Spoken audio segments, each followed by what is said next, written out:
గణేశాయ నమః, శ్రీ సరస్వతి నమః, శ్రీ గురుభ్యో నమః. భక్తులారా, వాల్మీకి మహర్షి రచించిన శ్రీమద్ రామాయణం యథాతథంగా చెప్పుకున్నాం. ప్రతి శ్లోకం దాని అర్థం. ఇందులో భాగంగా నిన్నటి వరకు బాల, అయోధ్యారణ్య, కిష్కింధ, సుందర యుద్ధకాండలు పూర్తి చేశాం.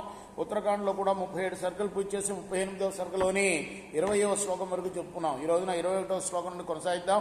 కొనసాగించే ముందు వాల్మీకి మహర్షిని ప్రార్థన చేసుకుందాం. కూజంతన్ రామ రామేతి మధురం మధురాక్షరం ఆరుహ్య కవితా శాఖా మందే వాల్మీకి కోకిలం అంజనానందరం వీరం జానకి శోకనాశనం కపీశమక్షంతార వందే లంకా భయంకరం సదా నింబవృక్షస్య మూలాదివాసాత్ సుధాశ్రావిణం తిక్తమప్యప్రియంతం తరుం కల్పవృక్షాదికం సాధయంతన్నమామీశ్వరం సద్గురుం సాయినాథం సద్గురు సాయినాథ్ మహారాజ్ కీ జయ.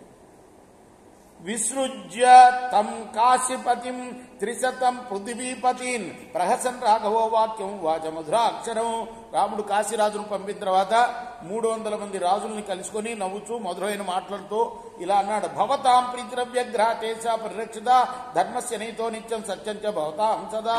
ముఖ్యులైన వాళ్ళనేమో తన తమ్ముళ్ళని వెంటనిచ్చి పంపాడు. తర్వాత మిగతా రాజులందరూ ఎవరైతే ఉన్నారో వాళ్ళందరినీ ఉద్దేశించి అన్నాడు, మీ తేజస్సు చేత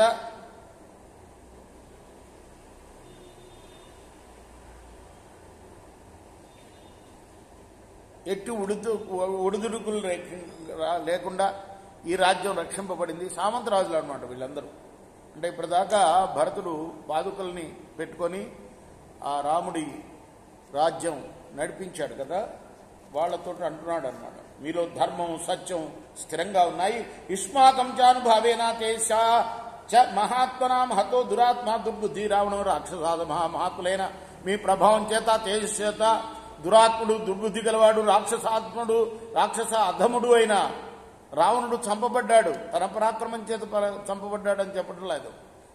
మీ ప్రభావం చేత మీ తేజస్సు చేత దురాత్ముడైన దుర్మార్గుడైన రావణాసురుడు చంపబడ్డాడు. హేతు మాత్రమహం తత్ర భవతాం తేజాద. రావణ్ణి చూసి నేర్చుకోవాలి, ఎంత నమ్రతంగా ఉండాలో చూడండి.